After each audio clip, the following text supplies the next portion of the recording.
اعوذ باللہ من الشیطان الرجیم بسم اللہ الرحمن الرحیم الحمد للہ رب العالمین والصلاۃ والسلام علی سید المرسلین و خاتم النبیین اما بعد۔ صحیح بخاری باب کتاب المظالم والغضب، حدیث نمبر 2476، اردو ترجمہ۔ صلیب کا توڑنا اور خنزیر کا مارنا۔ ہم سے علی بن عبداللہ مدینی نے بیان کیا، کہا ہم سے سفیان بن عینیہ نے بیان کیا، کہا ہم سے زہری نے بیان کیا، کہا کہ مجھے سعید بن مسیب نے خبر دی، انہوں نے ابو ہریرہ رضی اللہ عنہ سے سنا کہ رسول کریم صلی اللہ علیہ وسلم نے فرمایا، قیامت اس وقت تک قائم نہ ہوگی جب تک ابن مریم کا نزول ایک عادل حکمران کی حیثیت سے تم میں نہ ہو لے۔ وہ صلیب کو توڑ دیں گے، سوروں کو قتل کر دیں گے اور جزیہ قبول نہیں کریں گے۔ اس دور میں مال و دولت کی اتنی کثرت ہو جائے گی کہ کوئی اسے قبول نہیں کرے گا۔ حدیث نمبر 2477، اردو ترجمہ۔ کیا کوئی ایسا مٹکا توڑا جا سکتا ہے یا ایسی مشق پھاڑی جا سکتی ہے جس میں شراب موجود ہو؟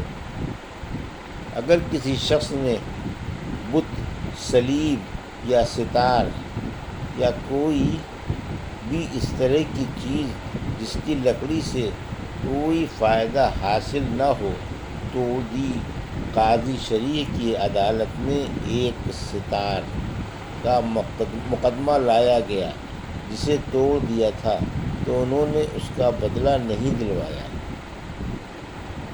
ہم سے ابو عاصم ضحاک بن مخلد نے بیان کیا، کہا ہم سے یزید بن ابی عبید نے اور ان سے سلمہ بن اکوع نے کہ نبی اکرم صلی اللہ علیہ وسلم نے غزوہ خیبر کے موقع پر دیکھا کہ آگ جلائی جا رہی ہے۔ آپ صلی اللہ علیہ وسلم نے پوچھا، یہ آگ کس لیے جلائی جا رہی ہے؟ صحابہ رضی اللہ عنہ نے عرض کیا کہ گدھے کا گوشت پکانے کے لیے۔ آن صلی اللہ علیہ وسلم نے فرمایا کہ برتن جس میں گدھے کا گوشت ہو توڑ دو اور گوشت پھینک دو۔ اس پر صحابہ بولے، ایسا کیوں نہ کر لے کہ گوشت تو پھینک دیں اور برتن دھو لیں؟ آپ نے فرمایا کہ برتن دھو لو۔ حدیث نمبر 2478، اردو ترجمہ۔ ہم سے علی بن عبداللہ نے بیان کیا، انہوں نے کہا ہم سے سفیان نے بیان کیا، انہوں نے کہا کہ ہم سے ابن ابی نبیہ نے بیان کیا، ان سے مجاہد نے بیان کیا، ان سے ابو معمر نے بیان کیا اور ان سے عبداللہ بن مسعود رضی اللہ عنہ نے بیان کیا کہ نبی کریم صلی اللہ علیہ وسلم فتح کے دن جب مکے میں داخل ہوئے تو خانہ کعبہ کے چاروں طرف 360 بت تھے۔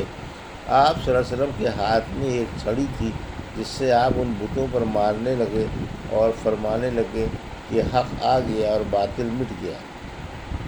حدیث نمبر 2479، اردو ترجمہ۔ ہم سے ابراہیم بن منظر نے بیان کیا، کہا کہ ہم سے انس بن ایاز نے بیان کیا، ان سے عبید اللہ بن عمری نے، ان سے عبد الرحمن بن قاسم نے، ان سے ان کے والد قاسم نے اور ان سے عائشہ رضی اللہ عنہا نے کہ انہوں نے اپنے حجرے کے سائبان پر ایک پردہ لٹکا دیا تھا جس میں تصویریں بنی ہوئی تھیں۔ نبی کریم صلی اللہ علیہ وسلم نے جب دیکھا تو اسے اتار کر پھاڑ ڈالا۔ عائشہ رضی اللہ عنہا نے بیان کیا کہ پھر میں نے اس پردے سے 2 گدے بنا ڈالے، دونوں گدے گھر میں رہتے تھے اور نبی کریم صلی اللہ علیہ وسلم ان پر بیٹھا کرتے تھے۔ حدیث نمبر 2480، اردو ترجمہ۔ جو شخص اپنا مال بچانے کے لیے لڑے۔ ہم سے عبداللہ بن یزید نے بیان کیا، انہوں نے کہا ہم سے سعید بن ابی ایوب نے بیان کیا، انہوں نے کہا مجھ سے ابو الاسود نے بیان کیا، ان سے اکرمہ نے اور ان سے عبداللہ بن عمر رضی اللہ عنہ نے بیان کیا کہ میں نے رسول کریم صلی اللہ علیہ وسلم سے سنا، آپ صلی اللہ علیہ وسلم نے فرمایا کہ جو شخص اپنے مال کی حفاظت کرتے ہوئے قتل کر دیا گیا وہ شہید ہے۔ حدیث نمبر 2481، اردو ترجمہ۔ جس کسی شخص نے کسی دوسرے کا پیالہ یا کوئی اور چیز توڑ دی ہو تو کیا حکم ہے؟ ہم سے مسدد نے بیان کیا، کہا ہم سے یحییٰ بن سعید قطان نے بیان کیا، ان سے حمید نے اور ان سے انس رضی اللہ عنہ نے کہ نبی کریم صلی اللہ علیہ وسلم ازواج مطہرات میں سے کسی ایک کے یہاں تشریف رکھتے تھے۔ امہات المومنین میں سے ایک نے وہیں آپ صلی اللہ علیہ وسلم کے لیے خادم کے ہاتھ ایک پیالے میں کچھ کھانے کی چیز بھجوائی۔ انہوں نے ایک ہاتھ اس پیالے پر مارا اور پیالہ گر کر ٹوٹ گیا۔ آپ نے پیالے کو جوڑا اور جو کھانے کی چیز تھی اسے اس میں دوبارہ رکھ کر صحابہ سے فرمایا کہ کھاؤ۔ آپ صلی اللہ علیہ وسلم نے پیالہ لانے والے خادم کو روک لیا اور پیالہ بھی نہیں بھیجا، بلکہ جب کھانے سے فارغ ہو گئے تو دوسرا اچھا پیالہ بھجوا دیا۔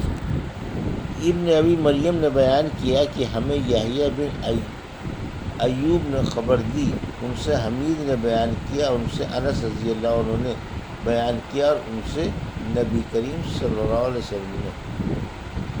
حدیث نمبر 2482، اگر کسی نے کسی کی دیوار گرا دی تو اسے وہ ویسی ہی بنوانی ہوگی۔ ہم سے مسلم بن ابراہیم نے بیان کیا، کہا ہم سے جریر بن حازم نے بیان کیا، ان سے محمد بن سیرین نے اور ان سے ابو ہریرہ رضی اللہ عنہ نے کہ نبی کریم صلی اللہ علیہ وسلم نے فرمایا، بنی اسرائیل میں ایک صاحب تھے جن کا نام جریس تھا۔ وہ نماز پڑھ رہے تھے کہ ان کی والدہ آئیں اور انہیں پکارا۔ انہوں نے جواب نہیں دیا، سوچتے رہے کہ جواب دوں یا نماز پڑھوں۔ پھر وہ دوبارہ آئیں اور غصے میں بددعا کر گئیں، اے اللہ اسے موت نہ آئے جب تک کسی بدکار عورت کا منہ نہ دیکھ لے۔ جریج اپنی عبادت خانے میں رہتے تھے۔ ایک عورت نے جو جریج کے عبادت خانے کے پاس اپنے مویشی چرایا کرتی تھی اور فاحشہ تھی، کہا کہ جریج کو فتنے میں ڈالے بغیر نہ رہوں گی۔ چنانچہ وہ ان کے سامنے آئی اور گفتگو کرنی چاہی، لیکن انہوں نے منہ پھیر لیا۔ پھر وہ ایک چرواہے کے پاس گئی اور اپنے جسم کو اس کے قابو میں دے دیا۔ آخر لڑکا پیدا ہوا اور اس عورت نے الزام لگایا یہ جریج کا لڑکا ہے۔ قوم کے لوگ جریج کے ہاں آئے اور ان کا عبادت خانہ توڑ دیا، انہیں باہر نکالا اور گالیاں دیں، لیکن جریج نے وضو کیا اور نماز پڑھ کر اس لڑکے کے پاس آئے۔ انہوں نے اس سے پوچھا، بچے تمہارا باپ کون ہے؟ بچہ خدا کے حکم سے بول پڑا کہ چرواہا۔ قوم خوش ہو گئی اور کہا کہ ہم آپ کے لیے سونے کا عبادت خانہ بنوا دیں۔ جریج نے کہا کہ میرا گھر تو مٹی ہی سے بنے گا۔ یہ تھی صحیح بخاری باب کتاب المظالم والغصب کی حدیث نمبر 2476 سے 2482 کا اردو ترجمہ جو ابھی آپ نے سماعت فرمایا۔ اللہ سے دعا ہے کہ اللہ ہمیں حدیثوں کی صحیح سمجھ عطا فرما اور ان پر عمل کرنے کی توفیق عطا فرما، آمین یا رب العالمین۔